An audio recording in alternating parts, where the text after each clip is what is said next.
기상청은 10월 19일 오전 10시 30분에 발표한 태풍 통보문을 끝으로 해당 열대저압부에 대한 추가 통보를 종료한다고 밝혔습니다. 이는 열대저압부가 향후 24시간 이내에 태풍으로 발달할 가능성이 낮다고 판단했기 때문입니다.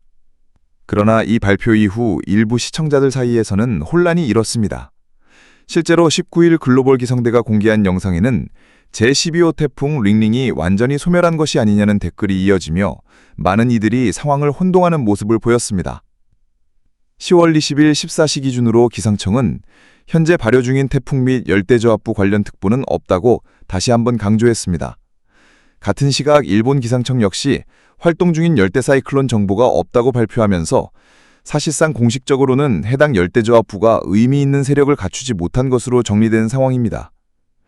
그렇다면 많은 이들의 관심을 모았던 열대요란 92W는 실제로 소멸한 것일까요? 합동태풍경보센터 JTWC의 공식 발표에 따르면 8월 20일 오전 6시 기준 92W가 열대적 기압 DD18W로 발달했다는 정보가 게재되었습니다. JTWC는 이 시스템을 열대 사이클론으로 분류하고 있으며 정규 관측 주기에 따라 지속적으로 자료를 제공하고 있습니다. 8월 20일 오전 9시 관측에 따르면 열대적 기압 18W의 중심 기압은 약 1005헥토파스칼, 최대 풍속은 30노트, 약 55km/h로 확인되었습니다.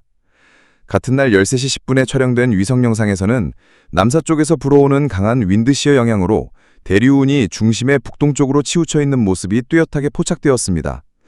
구름 꼭대기의 온도는 마이너스 70도씨 이상으로 떨어졌지만 활발한 대류 활동이 지속적으로 일어나지는 못해 강력한 저군 발달은 제한된 상태였습니다. 다만 18W는 비교적 윈드시어가 약한 북쪽 해역으로 서서히 이동 중이며 해수면 온도가 30도씨에 달하는 따뜻한 바다 위를 지나고 있어 앞으로 바다로부터 충분한 열과 수증기를 공급받을 경우 재발달 가능성도 여전히 남아있다는 분석이 제기되고 있습니다. 실제로 이러한 해양 환경은 열대적 기압이 세력을 회복하고 태풍으로 발달할 수 있는 중요한 조건 중 하나로 꼽힙니다. 하지만 대기 고도 분석을 보면 환경이 그리 호의적인 것만은 아닙니다.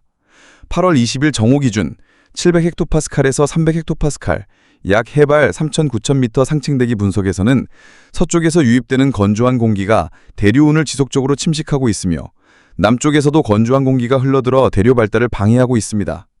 반대로 습윤한 공기는 멀리 동쪽으로 빠져나간 뒤 북쪽으로 휘돌고 있어 전반적으로 18W는 건조한 공기의 영향권에 들어가 있는 상황입니다. 이로 인해 구름 발달이 균일하지 않고 편차가 크게 나타납니다. 북서쪽과 남쪽에서는 건조 공기가 자리하면서 비교적 맑은 하늘이 드러나는 반면 습윤한 공기가 통과하는 동쪽 구역에서는 구름이 형성되지만 강한 대류운 발달은 여전히 제한적인 상태였습니다. 즉 18W가 태풍으로 발전하기 위해 필요한 조건들이 일부 충족되지만 동시에 제약 요인도 뚜렷하게 존재하는 상황입니다. 전문가들은 앞으로 18W의 이동 경로와 환경 조건에 따라 재발달 여부가 결정될 것이라며 단기간 내에 태풍으로 격상될 가능성은 크지 않지만 해양 환경과 바람 전단 조건이 바뀔 경우 예보가 달라질 수 있다고 분석하고 있습니다. 기상청은 지난 10월 19일 오전 10시 30분을 기점으로 태풍 통보문 발표를 종료했습니다. 그 이유는 당시 남서쪽 해상에서 관측되던 열대저압부가 24시간 이내에 태풍으로 발달할 가능성이 낮다고 판단했기 때문입니다. 그러나 이러한 발표 이후 일부 시청자들과 네티즌 사이에서는 혼선이 빚어졌습니다. 특히 19일 글로벌 기상대가 업로드한 영상의 댓글란에는 제12호 태풍 링링이 이미 소멸한 것이 아니냐라는 의문이 잇따라 제기되며 관심이 집중되었습니다. 10월 20일 오후 2시 현재 기상청은 다시 한번 현재 태풍 및 열대조압부와 관련된 특보는 발효되지 않았다라고 공식 발표했습니다. 일본 기상청 또한 같은 시각에 열대 사이클론 관련 정보가 없다고 전하면서 한동안은 태풍 위험이 없을 것이라는 전망을 내놓았습니다. 그렇다면 많은 사람들이 궁금해하는 열대요란 92W는 실제로 소멸해버린 것일까요? 실제로 8월 20일 오전 6시 기준 합동태풍경보센터 JTWC 홈페이지에는 92W가 열대적 기압 DD18W로 발달했다는 새로운 정보가 업데이트되었습니다. JTWC는 이를 정식으로 열대 사이클론으로 분류하고 정규 관측 주기에 따라 관련 자료와 예보를 지속적으로 제공하고 있습니다. 8월 20일 오전 9시 현재 관측된 열대적 기압 18W의 중심 기압은 1005헥토파스칼, 최대 풍속은 30노트, 약 55km/h로 확인되었습니다. 같은 날 오후 1시 10분에 촬영된 위성 영상에서는 남서쪽에서 불어오는 강한 윈드시어, 바람 전단의 영향을 받아 대류운이 중심의 북동쪽으로 치우쳐 있는 모습이 뚜렷하게 관철되었습니다. 또 구름 꼭대기 온도가 마이너스 70도씨 이하로 나타나 활발한 대류 활동이 충분히 이루어지지 못하고 있으며 강력한 저고론 발달 역시 제한된 상황으로 분석되었습니다. 그러나 전망은 완전히 부정적이지만은 않습니다.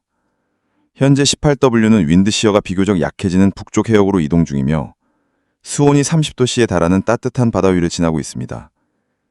이러한 환경은 열과 수증기를 충분히 공급받아 세력이 다시 강화될 수 있는 가능성을 열어주고 있습니다.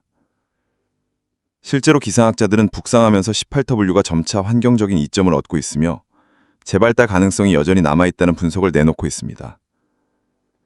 다만 변수도 존재합니다.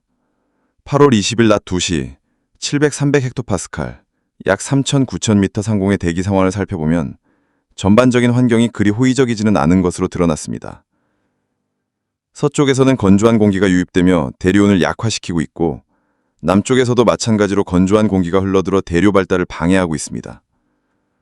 반면 스변한 공기는 동쪽으로 빠르게 이동해 북쪽으로 치우치고 있어 전반적으로 18W는 건조 공기의 영향권 안에 놓여 있습니다. 이로 인해 구름 발달을 낸 뚜렷한 편차가 나타나고 있습니다. 실제 위성 관측에서도 건조 공기가 자리한 북서쪽과 남쪽 해역은 상대적으로 맑게 보이는 반면 스변을 공기가 스쳐 지나가는 구역에서는 구름은 형성되지만 강력한 대류온 발달은 여전히 제한적인 모습입니다. 제18호 열대저기압 92W 지역별 상세 전망. 필리핀. 현재 열대저기압 18W는 필리핀 동쪽 해역에서 북상 중이며 당분간 필리핀 본토에 직접적인 상륙 가능성은 낮습니다. 그러나 동부 해안 지역은 간접적인 영향으로 인해 비구름대가 형성되면서 국지적인 호우가 발생할 수 있습니다. 특히 루선섬 북동부와 비사야 제도 동부 연안에서는 순간 강풍과 함께 돌풍, 해상파고 상승에 유의해야 합니다. 대만은 이번 시스템의 진로에 따라 가장 민감한 지역 중 하나입니다. 18W가 북서쪽으로 진로를 틀 경우 대만 동부 및 북부 연안을 중심으로 강풍과 폭우 가능성이 처집니다. 다만 현재로서는 북동쪽으로 더 치우친 경로가 예상되어 직접 상륙 가능성은 크지 않으나 해상 안전사고와 항공편 차질에 대비가 필요합니다. 일본은 규슈 남단과 오키나와 일대를 중심으로 간접적인 영향을 받을 전망입니다. 특히 규슈 동쪽 해역을 따라 저기압의 비구름이 접근할 가능성이 높아 해상에서는 강풍과 높은 파도가 예상됩니다. 향후 열대저기압이 태풍으로 발달해 북상할 경우 일본 본토 남부까지 영향을 줄 수 있으므로 주의 깊은 관찰이 필요합니다. 한국은 단기적으로 직접적인 영향은 없으나 18W가 북상하여 세력을 강화할 경우 남해안과 제주도를 중심으로 간접 영향권에 들어갈 수 있습니다. 특히 다음 주 중반 이후 북태평양 고기압의 확장 여부에 따라 진로가 크게 달라질 수 있어 장기적으로는 중부 및 남부 지방에 많은 비를 동반한 간접적인 피해 가능성을 배제할 수 없습니다. 정리하면 현재 18W는 아직 발달 단계에서 불안정한 모습을 보이고 있지만 북상하면서 대만, 일본 남부, 한반도 남부 순으로 영향을 줄 수 있는 잠재력을 가지고 있습니다. 기상청과 JTWC의 추가 발표에 따라 전망이 크게 달라질 수 있으므로 각 지역은 최신 정보를 지속적으로 확인해야 합니다.